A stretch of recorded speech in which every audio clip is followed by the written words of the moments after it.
Bapa, Putra, dan Roh Kudus. Amin.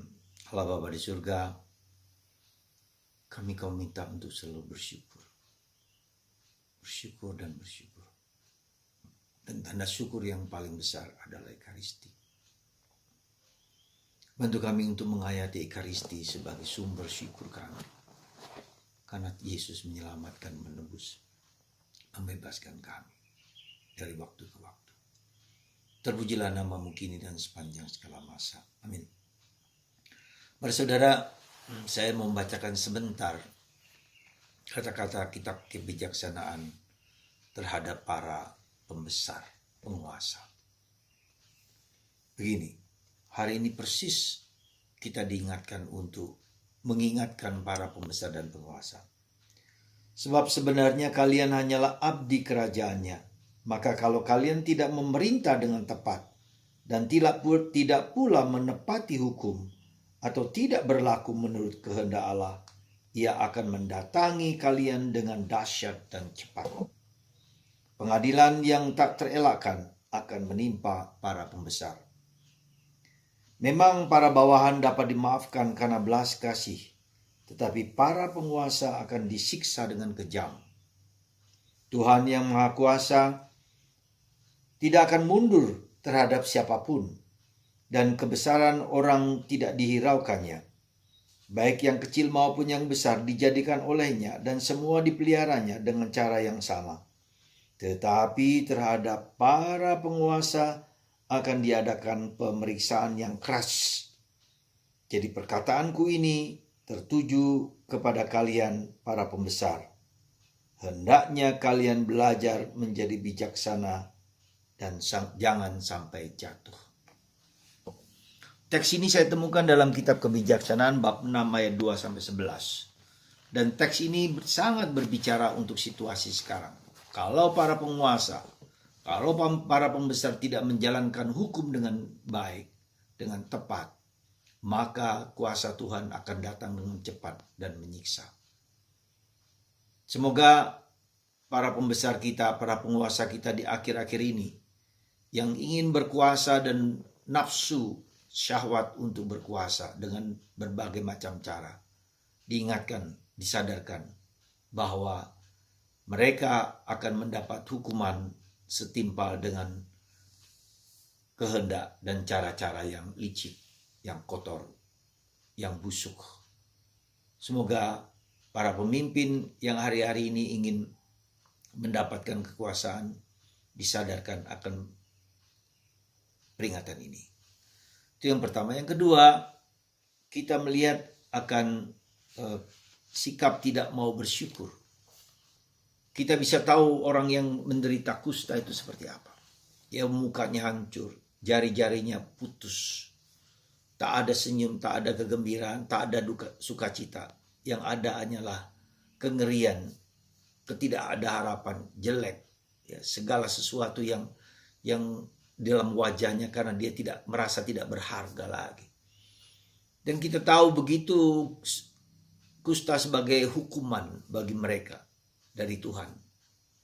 Maka betapa mereka tidak merasa bahagia, tidak merasa tentram, damai, penuh dengan duka cita, penuh dengan rasa pedih, rasa nestapa. Tapi Tuhan menyembuhkan mereka.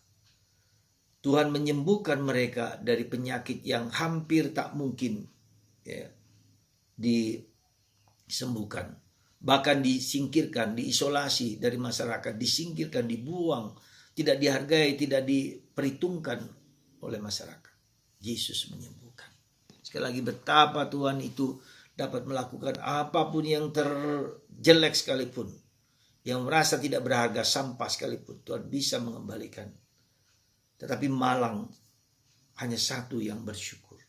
Hanya satu yang datang kepada Tuhan dan minta syukur, terima kasih telah membebaskan dia dari belenggu ketakutan, kecemasan, kekotoran yang tak terlukiskan ini.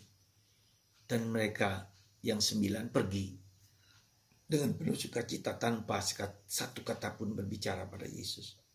Terima kasih. Dan ini juga nampak di dalam politik yang baru saja yang sedang kita lihat ini. Ketika seseorang diangkat menjadi posisi yang sangat tinggi, yang sangat besar. Ternyata dia tidak sadar bahwa dia berasal dari orang miskin, orang kecil, orang sederhana. Ya, kacang lupa, ya,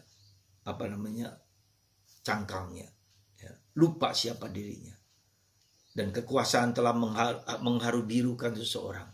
Tak ada satu kata syukur dan terima kasih kepada seseorang pada partainya. Dan ini merupakan suatu kengerian.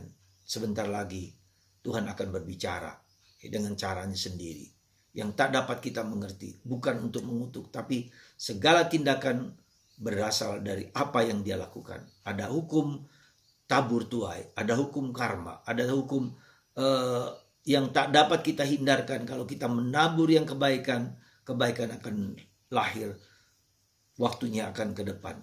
Ketika kita menabur kejahatan, juga waktunya akan tiba. Ketika seseorang menabur kebencian, kemarahan, bahkan pembunuhan terhadap banyak orang, suatu saat Tuhan akan menunjukkan, mempermalukan dia. Seperti itulah kira-kira yang mau kita sampaikan. Tetapi kita mau melihat bahwa Tuhan dapat mengubahnya.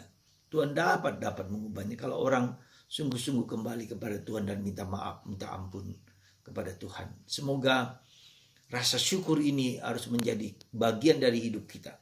Sekecil apapun, hidup kita adalah anugerah.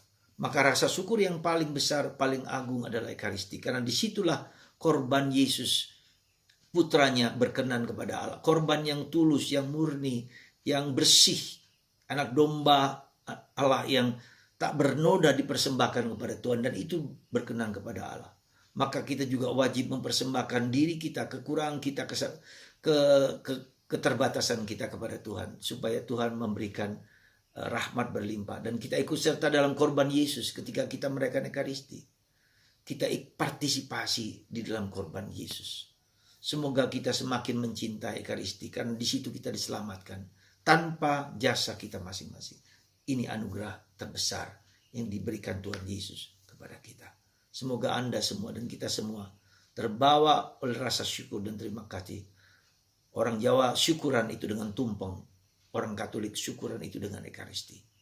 Persembahkan hidup kita karena Kristus telah mengorbankan diri dan diterima oleh Allah sebagai satu-satunya yang berkenan kepadanya. Berkat Tuhan atas Anda semua. Bapa, Putra, dan Roh Kudus. Amin.